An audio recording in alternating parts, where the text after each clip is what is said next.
Boring questions don't come from people who are bad at conversation. They come from people who are too good at being polite. Think about what we're taught from day one. Ask questions, show interest, make the other person feel heard, and we follow that advice. We ask, we nod, we go, wow, really, at the right moments. The problem is, at some point, asking any question became the goal instead of asking a good one. We optimize for effort, not for quality.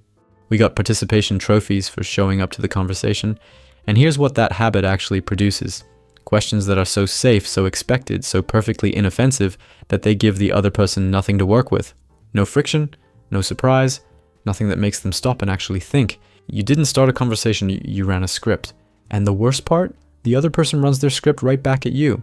And now you're both just two humans exchanging rehearsed answers at each other until someone spots an exit.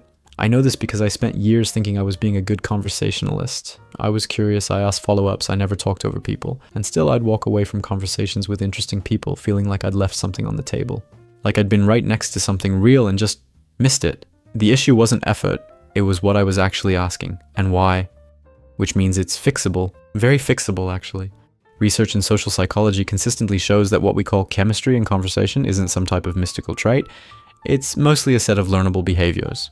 One study found that people who asked more follow-up questions, specifically questions that showed they were paying attention, were rated as significantly more likable after a single conversation. They were not funnier, not more extroverted, they were just better at asking. So the gap between you and the person who always seems to effortlessly connect with everyone is not personality, it's just habits or so-called traits. And habits can be changed in 2 to 4 weeks of consistent practice if you know what to change.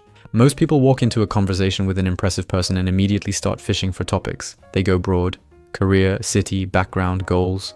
And it feels like a job application, except you're the one being interviewed and you didn't even prepare. The real problem isn't that these questions are bad, it's that they're free, zero investment. You didn't think about the person before you got there, you didn't read anything, you didn't bother forming an opinion. And people feel that. A question that costs you nothing usually gets you an answer that costs them nothing too. The fix is a preamble, a small sentence that those famous interviewers say before asking a main question that shows they've done some pre-thinking. Instead of, how did you get started on that new job? Try, so you said before that you pivoted out of finance to build this. What made you decide to do that sudden change? The questions has the same purpose, but the signal each one sent is completely different. You're not just curious, you're specifically curious about them. Here's a question. When was the last time you had a genuinely great conversation with a stranger? Chances are it didn't start with credentials or job titles. It started somewhere emotional, a shared frustration, a weird memory, something that made both of you laugh or go, wait, me too. There's a pattern in the research on what topics reliably unlock people, what psychologists call hedonic hotspots, though you can just call them stuff people love talking about. These include the best meal they've ever had, the place they'd move to tomorrow if they could, the thing they do on weekends that no one at work knows about, or the moment they knew they'd made the right career call. These aren't small talk, they are emotional trapdoors. One good question and the whole floor opens up. In practice, keep a short mental list of 2 or 3 of these. They work on introverts, extroverts, billionaires, and your neighbor's uncle who won't stop talking about his lawnmower. People have strong feelings about the best version of anything, their best trip, their best decision, their best hire. Ask about the best, not the average. A lot of people think that to impress someone impressive, you need to agree with everything they say. Nod a lot, reflect their opinions back at them with slightly different words, don't make waves. That's actually one of the fastest ways to become completely forgettable. Here's the counterintuitive part. Respectful disagreement is a social upgrade, not a risk. When you push back lightly, I've heard the opposite take actually. That X leads to Y, what's your read on that? You're treating the person like an intellectual equal. You're signaling that you have a mind of your own, that you came to this conversation prepared to think, not just to absorb. Most people around a high-status person spend all their energy being agreeable, so a calm, curious disagreement is genuinely rare. It sticks. The key word is calm. You're not arguing, you're inviting. There's a big difference between I don't think that's right and I've seen a different angle on this. Curious what you make of it. One closes the door, one opens a second conversation inside the first one. There's a subtler problem underneath all of this though, and it's the one that no technique fully fixes on its own. When you put someone on a pedestal, when you treat them as fundamentally different from you, you make great conversation almost impossible.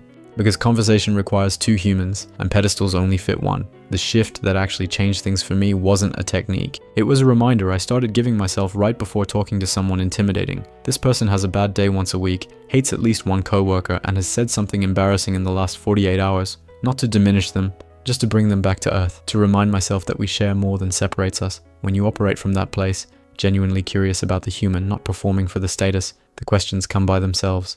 Under everything I just showed you, there is a last meaningful answer, and it took me an embarrassingly long time to see it.